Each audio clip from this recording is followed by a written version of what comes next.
Palavra ao Dr. Wilker Gustavo Marques, 15 minutos. Certo.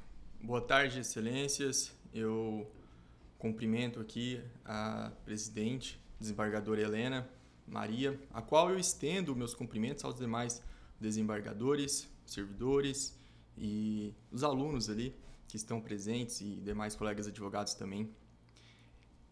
Excelências, a defesa aqui do senhor Cláudio é no sentido da aplicação do tema 416 do STJ. E talvez no juízo de retratação não seria o momento ideal para eu tecer esses comentários, que traz à tona aqui alguns assuntos de prova, mas é importante, e talvez seja esse a última oportunidade de nós provarmos que a sentença aplicada pelo juízo de primeiro grau, ela deve ser mantida. Excelências, esclarecendo aqui, trata-se de um pedido de auxílio a acidente, um benefício indenizatório do INSS. O auxílio a acidente, ele não é um auxílio doença, que mudou para auxílio incapacidade temporária, onde a pessoa se afasta do trabalho, tão menos é uma aposentadoria por incapacidade para o trabalho. Essas premissas são fundamentais para a compreensão da narrativa que eu vou expor, ok? Excelências, algumas premissas irrefutáveis no processo. Primeiro, a atividade habitual do senhor Cláudio é pedreiro. Existe a carteira de trabalho anexa nos autos e não há controvérsia, não há discussão. O INSS, em momento algum, impugnou o fato dele ser pedreiro. Ok? Então, nós todos aqui temos que concordar que ele é pedreiro. Também temos que concordar aqui, excelências, que a atividade de pedreiro requer o uso das mãos, certo? Requer o uso das mãos. Também temos que concordar que na atividade de pedreiro precisamos dos movimentos das mãos, movimentos precisos. Ok, excelência? Nós temos que concordar nisso daqui. Bom, analisando o laudo pericial, qual a sentença se baseou para conceder o benefício, nós devemos tomar cuidado com as conclusões do laudo pericial. Sim, o laudo pericial conclui pela ausência da incapacidade, pela ausência de limitação. Sim, isso está escrito no laudo pericial. Mas, excelências, há elementos aqui para se afastar a conclusão desse laudo pericial. Repito, há elementos aqui para afastar a conclusão. No próprio laudo, há premissas que justificam a concessão do auxílio acidente, por mais que ele conclua que não existe a tal limitação. Vamos lá. O laudo, ele afirma que houve amputação da falange distal. Então, aqui, eu não sei se a tela aí na vídeo vai dar para ver minha mão, mas vamos lá. Pegar o polegar, olhem para o polegar e veja que tem a primeira junta, que eu vou chamar de junta, tá? Perdão. Então, essa primeira junta aqui, que tá a unha e tal, é a falange distal. Isso está no laudo. A segunda é a falange medial. Houve, então, amputação dessa parte aqui por completo em um acidente de trabalho com a serra mármore, a maquita. Maquita pulou, acidente de trabalho típico, cortou ali o pedaço do dedo. Excelências, olha o que o laudo pericial diz. O movimento de pinça, que é esse aqui, ó, aquele que você faz para segurar a caneta, o movimento de pinça está preservado. Excelências, Vossas Excelências concordam que uma pessoa que perde parte do dedo polegar tem o movimento de pinça preservado? Podemos concordar nisso? Eu não concordo. O senhor Cláudio não concorda. Bom, vem a dúvida ou vem o questionamento. Mas o perito é médico. O perito, ele é médico. Como que você, advogado, faz esse questionamento? Bom, excelências, primeiro, há nos autos documentos médicos da parte autora, ou seja, documentos assinados por outros médicos que afirmam existir a limitação, ok? Então, há aí, no mínimo, uma discussão entre médicos, há no mínimo uma divergência entre médicos. Mas, eu quero demonstrar para vossas excelências que este laudo pericial, ele está enviesado. E o viés é o do desconhecimento sobre o que é o auxílio-acidente. Excelências, o auxílio-acidente, não raro, ele é confundido como uma aposentadoria.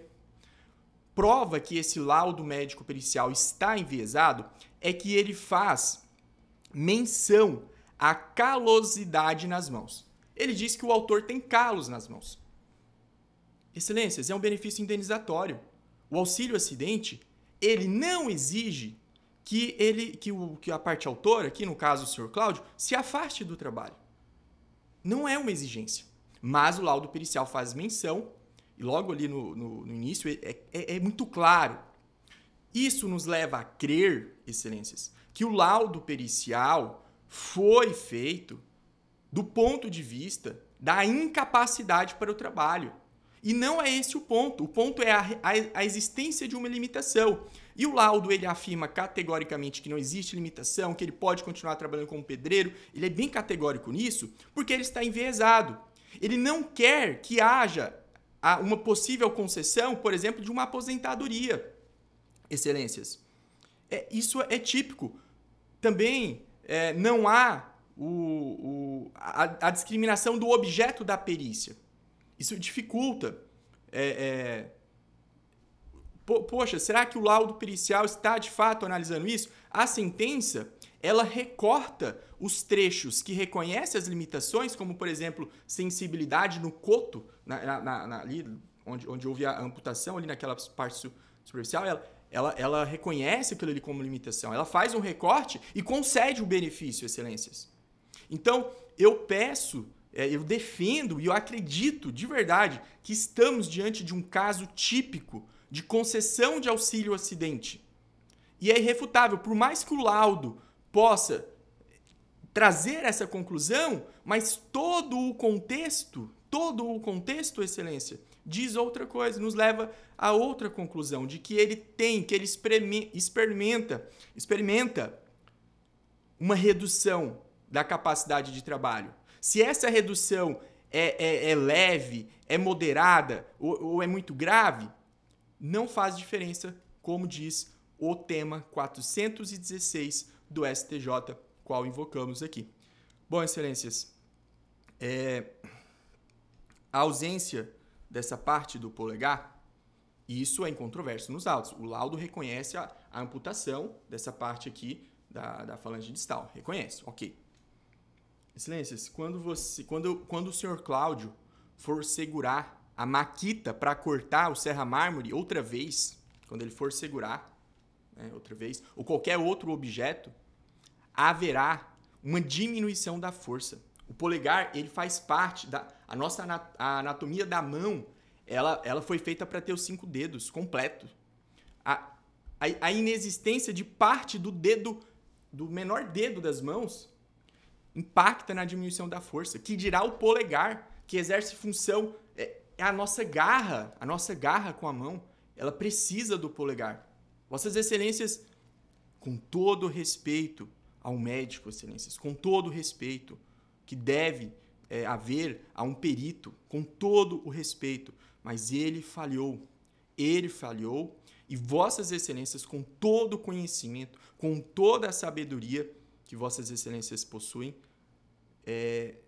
conseguem enxergar motivos suficientes para não se apegar a essa conclusão, a afastar em parte o laudo pericial e reconhecer a limitação, como fez a sentença de primeiro grau. Este entendimento, toda essa narrativa, ela é sustentada por um precedente qualificado do STJ.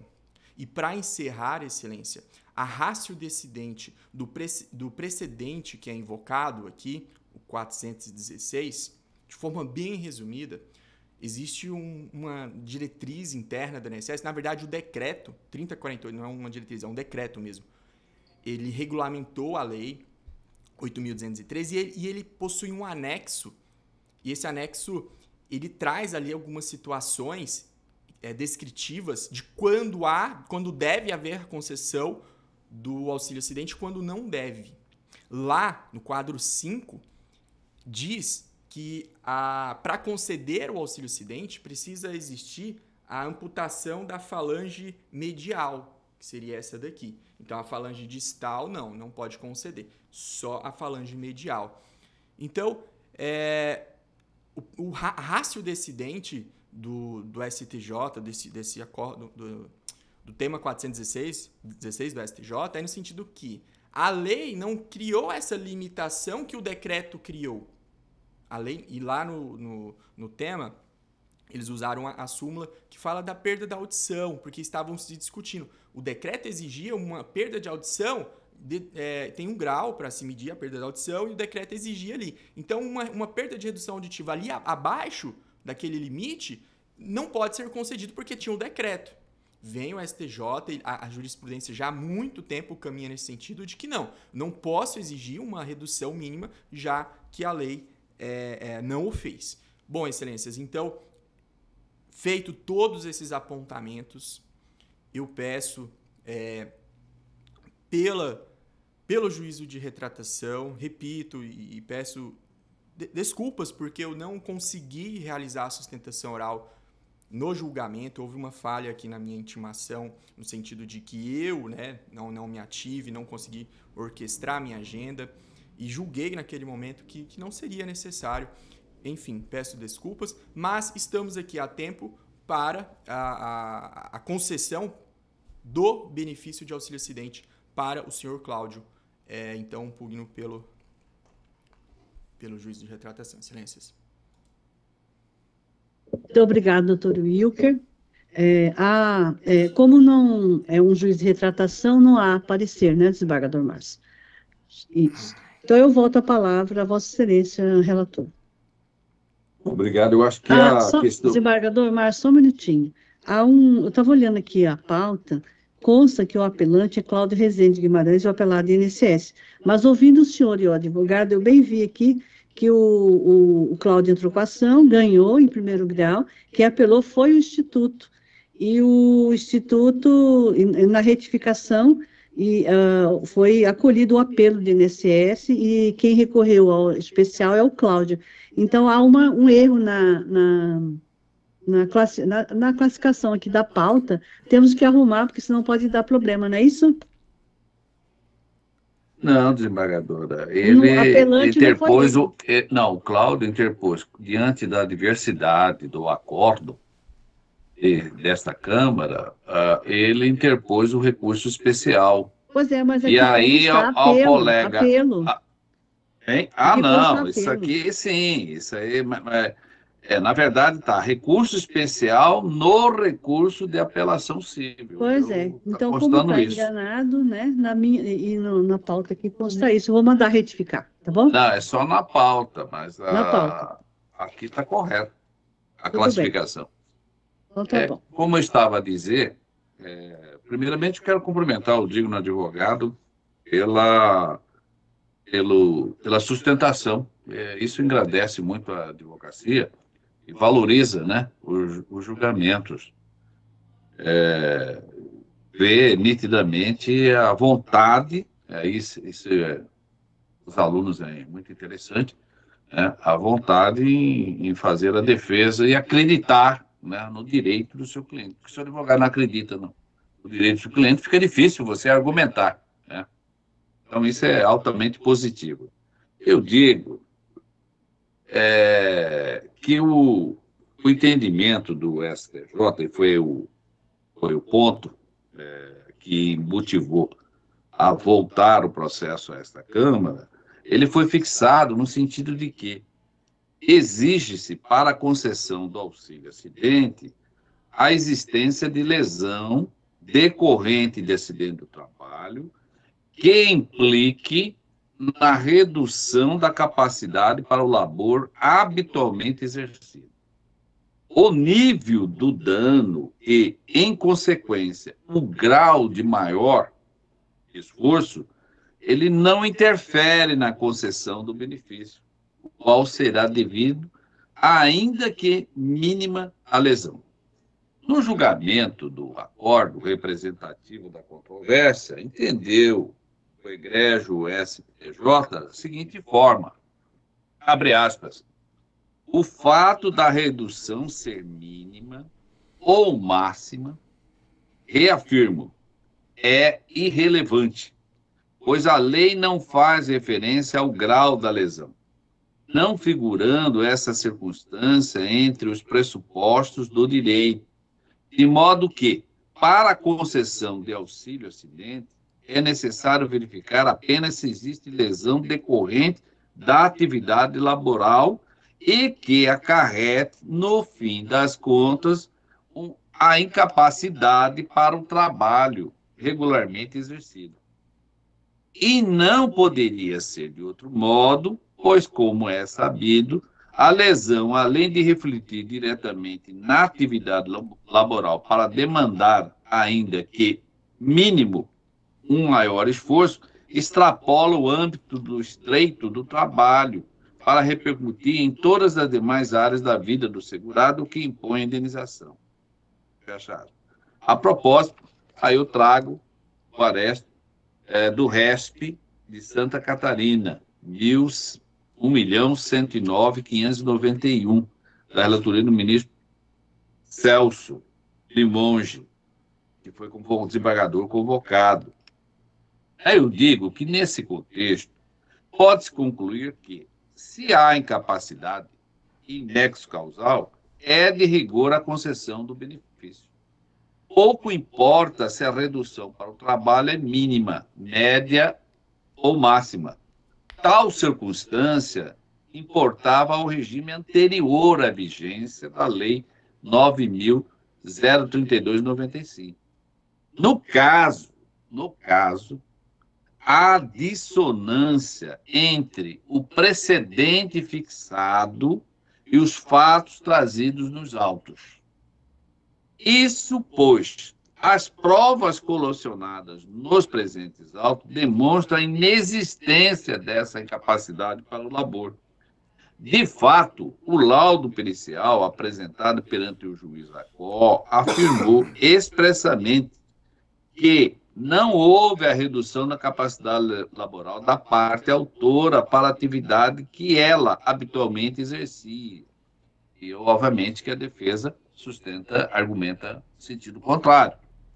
Sobre o tema, este estudalista afirmou entendimento reiterado em casos semelhantes de lineamentos fáticos. Vejamos, juízo de retratação, artigo 1030, 2 do CPC, recurso de apelação civil, tema 416 do STJ, interposição de recurso especial, distingue, prova que leva à conclusão de inexistência de incapacidade laboral. Autos devolvidos à Câmara para possível juízo de retratação do colegiado. Acordo mantido, juízo de retratação negativo. É da relatoria da desembargadora Helena Maria Bezerra Ramos. Fecha aspas. Portanto, em que pese se observe a tese fixada no tema 416 do Superior Tribunal de Justiça, não é caso de modificação do entendimento, tendo em vista claro distingue entre o precedente judicial e os fatos ora sub judice. Eis que a ratio decidente do acordo recorrido se diverge do paradigma fixado no referido tema. Inclusive, quando a aprovação do voto, fiz constar os seguintes moldes, abre aspas, nessa esteira, uma vez comprovada a redução da capacidade funcional do segurado, ainda que mínima, em decorrência do acidente, perfeitamente possível a concessão do auxílio-acidente na forma do artigo 86 da Lei 8.213/91.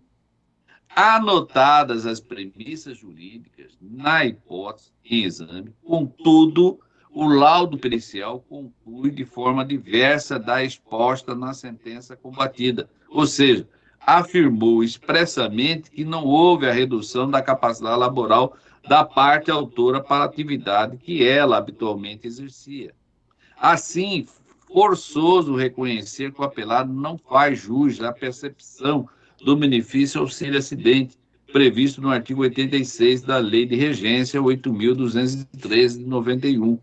Nesse contexto, a míngua de outros elementos hábeis para afastar a conclusão da perícia judicial, não há que falar-se na concessão do benefício previdenciário como pretendido na ação de base. Realmente, a realização da perícia médica levada a efeito em juízo é o procedimento indispensável para a comprovação da capacidade do segurado, que pretende o pagamento do benefício previdenciário, já que realizado sob os auspícios do contraditório e da ampla defesa. Aí eu fiz, obviamente, mencionar alguns arestos nesse sentido. Aí, fechando aspas para tudo isso, eu digo que, nesse contexto, denota-se que o acordo prolatado está em consonância com o entendimento pacífico deste sodalista e observa a aplicação dos precedentes das cortes superiores, de sorte que a sua manutenção é a medida que se impõe. Então, portanto, eu estou caminhando o voto no sentido de não exercer o juízo de retratação. É assim que estou votando, senhor presidente. Muito obrigada, doutor Márcio. Doutor Lindotti, como vota? Senhor presidente,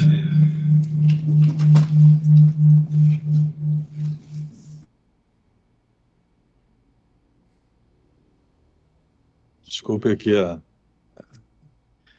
eu ouvi com atenção a sustentação oral do outro advogado, e assim como o relator, eu não verifiquei um equívoco do perito em confundir uma aposentadoria por invalidez no caso do auxílio-acidente. Está bem nítido que o laudo pericial demonstra que não houve redução da capacidade laborativa, o que ensejaria um benefício do auxílio-acidente, de forma que eu acompanho o relator em negar a reconsideração. Eu também acompanho o relator, pedindo vênias ao doutor Wilker, né? E vai prosseguir seu resto, né? Então, por unanimidade, a Câmara não exerceu juízo de retratação nos termos do voto da relatora, mantendo o apelo, né? Mantendo provido o apelo do INSS. O meu sexo é masculino, então é do relator. Eu falei da relatora, perdão. Perdão, é que todos nós temos alma feminina, é por isso. Sem problema. Me desculpe, desembargador, me desculpe. Então, doutor Wilker, muito obrigado, uma boa tarde a todos. Uma excelente sessão a todos e até a próxima. Tchau, tchau.